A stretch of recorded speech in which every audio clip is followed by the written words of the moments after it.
Hello viewers, நாங்களோட Lakshmi. நீங்கள் பார்த்துருக்கிறது 0 லக்ஷ்மி. இன்னைக்கு 2 விஷயம் இருக்குது. ஒன்று சந்தோஷப்படுற விஷயமும் இருக்குது, இன்னொன்று உட்காந்து வருத்தப்படுற லெவலுக்கு ஒரு விஷயமும் இருக்குது. ஏன் கேட்குறீங்க? சரி, இந்த இடத்துல சந்தோஷத்தை ஃபஸ்ட்டு சொல்லிடலாமா? இந்த இடத்துல தன்னுடைய மனைவி மேலே ஒரு பெரிய எக்ஸைட்மெண்ட், அவங்களோட அன்பை இன்னும் உணர்ந்து விஜய் வந்து அந்த லவ் யூ சொல்ல வராரு. ஸோ அப்படிங்கிற இதில் சொல்லிட்டு வேணாம் இது ரொம்ப ஸ்பெஷலான மூமெண்ட்டு, இது நான் ஸ்பெஷலாக சொல்கிறேன் அப்படிங்கிற ஒரு விஷயம் சொல்லும்போது அவர் எந்த அளவுக்கு ஹாப்பியாக ஒய்ஃப் மேலே இருக்கிற எல்லா விஷயங்கள்லையுமே நமக்கும் இந்த ப்ரமோ கொடுத்ததுனால இல்லைன்னா வச்சுக்கலேன், அவ்வளோதான், நம்ம ரொம்ப கடுப்பாயிருப்போம்ல. அந்த ப்ரமோனால தன்னோட வாழ்க்கையில் காவேரி தான் முக்கியம் அப்படிங்கிற ஒரு விஷயத்தையும் அந்த இடத்துல சொல்கிறாரு. எந்த பொண்ணும் செய்யாத விஷயம் சம்திங் இது மாதிரியான விஷயம் இதெல்லாம் எப்போ சொல்லிட்டு இருக்காரு. நைட்டு ஒரு 2 மணி இருக்குன்னு நினைக்கிறேன். காவேரி நல்லா டீப்பாக தூங்கிட்டு இருப்பாருல, அப்போ தான் மைண்ட் வைஸ் விஜய் சொல்வார். அவரோட பேரே அதுதானே. ஸோ எப்பயுமே மைண்ட் வைஸில் பேசிகிட்டு இருப்பார், இல்லைன்னா காவேரி தூங்கிட்டு இருக்கும்போது பேசிகிட்டு இருப்பார். நேரில் ஸ்ட்ரைட்டாலாம் சொல்ல மாட்டார், இல்லை இப்படி லெட்டரில் எழுதி வச்சுட்டு போவார், அது யாராவது வந்து கிழிச்சிட்டு போவாங்க. இதுதான் நடந்துட்டுருக்கோம் இல்லையா? ஸோ இதுக்கு ட்விஸ்ட் பண்ணிட்டு இருக்காங்க நம்மள டேரக்டரும் வரும். சரி, இதெல்லாம் ஒரு பக்கம் இருக்க. இன்றைய காட்சியில் எனக்கு ரொம்ப வருத்தமான விஷயம் அப்படிங்கிறது இந்த இடம் தான். என்னன்னா வெண்ணிலா வந்து அவங்க ரூமில் ஏதோ சவுண்டு வருது. விஜய் பதறி போயிட்டு மறுபடியும் அந்த ரூமுக்கு போகிறாங்க. காவேரி இதை நினச்சி போகிறாங்க, என்ன நினைக்கட்டும் இந்த இடத்துல நான் அப்படிங்கிற மாதிரி இருக்குது. என்னன்னா அடடா அந்த பொண்ணு வந்து உடல்நிலை சரியில்லாமல் இருக்காங்க சம்திங், அதனால விஜய் அங்கே போகிறாரு அப்படின்னு காவேரி நினச்சிட்டு இருக்காங்கன்னு நம்ம நினைக்கிறதா கிடையாது. என்னென்னா காவேரி வந்து தவறாக ஒரு செகண்ட் நினச்சிட்டு போகிற மாதிரி தான் கொடுத்துருக்காங்க.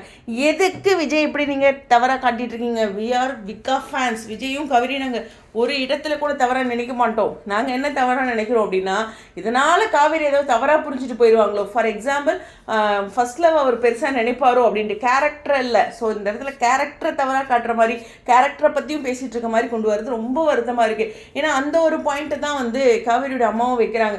ஒரே இடத்துல என்ன சார் 2 பேரும் ஒன்றா போகிறாங்க அப்படின்னா என்ன விஜய் மேலே நம்பிக்கையிலேயே 1000 பொண்ணை அவரை நம்பி அனுப்பலாமே அப்படிங்கிற ஒரு விஷயம் இருக்கணும்ல அப்படின்ட்டு தோணுது. ஸோ இந்த இடத்துல அந்த முன்னாள் காதலி வராங்க, அந்த ட்ரீட்மெண்ட்டில் இருக்காங்க, அந்த பொண்ணுக்கு உடம்பு சரியில்லை, அப்போயே அவங்க தனியாக போகிறத அவங்க தவறாக நினைக்கிறாங்கன்ட்டு. இன்னுமே நான் அந்த சீனில் ஒரு நிமிடம் கூட விஜய் வந்து தவறா அப்படின்னு நம்ம யாருமே நினச்சது கிடையாது. நம்ம நினைக்கிறது என்னென்னா, அவர் ஃபர்ஸ்ட் லவ்க்கு ஒரு இம்பார்ட்டன்ட் கொடுத்து காவேரி தவறாக புரிஞ்சுட்டு போயிடுவாங்களோ அப்படிங்கிற ஒரு விஷயத்தை தான் நம்ம நினச்சிட்டு இருக்கோம். ஓகேவா? ரெண்டுக்குமே வித்தியாசம் இருக்குது. நான் சொல்கிறது உங்களுக்கு புரியும்னு நினைக்கிறேன். அந்த மாதிரி விஜயை காட்டுறது எனக்கு ரொம்ப சேனல் மேலே டீம் மேலே ஒரு வருத்தமாக இருக்குது. ஸோ இந்த மாதிரியான ஒரு விஷயத்தை தவிர்த்திருக்கலாமே அப்படின்ட்டு டைலாக்ஸில். ஸோ இது வந்து நம்ம ஒருத்தரை வந்து கேரக்டர் வைஸில் வந்து எந்த இடத்துலையுமே யோசிக்கவே கூடாதுங்க. அது ரொம்ப முக்கியமான விஷயம்.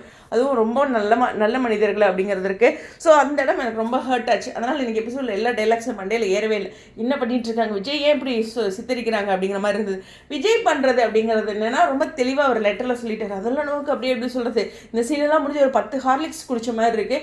ஏன்னா நம்ம 2 பேரும் சேர்ந்து அவளை சரி பண்ணி அவளோட லைஃப் அவளுக்கு ஒரு லைஃப் அமைச்சு கொடுப்போம் அப்படின்னு வெண்ணிலா பற்றி சொல்கிறாரு. அது மட்டும் இல்லை, வெண்ணிலா உன்னை பற்றி தெரிய வரும்போது தெளிவாகும்போது நான் உன்னை பெருசாக நினைப்பா அப்படிங்கிற ஒரு பாயிண்ட்டு சொல்லிட்டு ஐ லவ் யூ டி அப்படிங்கிற ஒரு விஷயத்தை ப்ரமோவில் சொன்னாங்கன்னு நினைக்கிறேன். சீன் வைஸ் சொல்லலை, பட் ராகினி லெட்டர் படிக்கும்போது இருந்தது. ஓகே, எனிவேஸ் நாங்கள் எல்லாத்தையும் அக்செப்ட் பண்ணிக்கிறோம். இதை எவ்வளோ நடந்துட்டுருக்கு, ப்ரமோவில் வருது, இதெல்லாம் வரலைன்னா நாங்கள் ஒன்றும் வருத்தப்பட்டுக்க மாட்டோம்ட்டு அப்படிங்கிற மாதிரி நினச்சிட்டு இருக்கோங்கிற மாதிரி பதிவு பண்ணிக்கிறோம். ஸோ ஓவராலாக பார்க்கும்போது தாத்தா ஒரு முடிவுக்கு வராரு. ஆனால் இந்த முடிவுக்கு முன்னாடி ஒரு விஷயம் இருக்குது. டாக்டர் அங்கே என்ன சொல்கிறாங்க, இவங்க ட்ரீட்மெண்ட்டை பற்றி என்ன பேசுகிறாங்க அப்படிங்கிறது தாத்தா வந்து காவேரி அம்மா இங்கே பாருங்க. ஆனால் ஒரு அம்மாவாக அவங்க இவ்வளோ தூரம் யோசிக்கிறதுலாம் சூப்பர். ரியல் லைஃப்லாம் அதெல்லாம் நடக்குவாங்கிறதே தெரியல. ஏன்னா என் பொண்ணு இவங்க 2 பேரும் இப்படி போயிட்டு இருக்காங்க வந்துட்டு இருக்காங்க போது மனசளவில் அவள் ஹர்ட் ஆவாள்ல, அவளோட வலி இருக்கும்ல, அவள் எப்படி இதை பார்த்துக்கிட்டே இருப்பா அப்படிங்கிற ஒரு விஷயத்த ஒரு பொறுப்பாக எடுத்து ஒரு அம்மாவாக சொல்கிறாங்க. நிறைய இடங்களில் சங்கடப்பட்டுக்கிட்டு நீயே பேசிக்குமா, நான் என்னத்துக்கு இதெல்லாம் சொல்லிக்கிட்டு அப்படின்ட்டு இருக்கிற அம்மாவும் இருக்காங்க. பட் இது ஓப்பனாக அம்மா பண்ணது ரொம்ப சூப்பரான விஷயம். அது மட்டும் இல்லை, காவேரி இதெல்லாம் நினச்சிட்டு மொட்டை மாடியில் வந்து நிற்கும் போது கங்கா நான் அதுக்கு மேலே ஒன்று நினச்சிட்டு இருக்கேன் போ அப்படிங்கிற மாதிரி இருக்கும்போது சீரியஸ்லி கங்காவும் அங்கங்கே 2-3 வார்த்தை திட்டினீங்க. இன்றைக்கி ராகினி போட்டதில் ஒரு உதாரணத்துக்கு சொல்லணும்னா, ஒரு வண்டியில் காற்றை பிடுங்கி விட்டுட்டு இருக்காங்க. ஸோ இது மாதிரி கொஞ்சம் கொஞ்சமாக நம்மளுடைய காவிரி மனசை கலைக்க முயற்சி பண்ணும்போது உடனே கங்கா வந்து அழகாக ஆஃப் பண்ணுறாங்க. நான்லாம் ஒன்று 1/2 நிமிஷம் போது வீட்டை விட்டு அனுப்பேன், 1 நிமிஷம் கூட சொல்ல, 1/2 நிமிஷம் அந்த கோவத்தை அழகாக வெளிக்காட்டுறாங்க. ஸோ கங்கா வந்து அங்கங்கே அந்த காவிரி மேலே இருக்கிற அந்த ஒரு அன்பு வந்து எனக்கு ரொம்ப பிடிச்சிருந்தது. கங்கா சில இடங்களில் அது பண ரீதியாக அப்படிங்கும்போது தான் விஜய் காவிரி மேலே கோவப்படுறாங்க, அவங்கள எடுக்கிற முடிவுகள். பட் கேர் பண்ணுறதுல ஒரு அக்காவாக ரொம்பவே பியூட்டிஃபுல்லாக இருக்காங்க அப்படிங்கிற ஒரு விஷயம் தான் இன்றைக்கான சீன்லேயுமே காவேரி டவுன் ஆகாமல் இருக்கணும் அப்படிங்கிறதுக்காக குயிக்காக வந்து அந்த சீனை பண்ணாங்க. இது ரீசெண்டான ஒரு காட்சிகள் தான். காவேரி வந்து மார்னிங் வந்து இந்த காஸ்டியூம் வியர் பண்ணி வரும்போது அந்த காஃபி கலர் ஷால் தான் வந்து போட்டு அதான் ரீசெண்டாக கங்கா கவிரியோட ஷூட்டிங் ஸ்பாட் அப்டேட்டாக மிஸ்டு யூ அப்படிங்கிறத மென்ஷன் பண்ணியிருந்தாங்க. அதை நினச்சி தான் நம்ம பயந்துட்டு இருந்தோம். அப்போ இது வந்து நியூ ட்ராக்கோட அப்டேட் இல்லையா, அதையும் கொஞ்சம் கவனிச்சுக்குவோம்.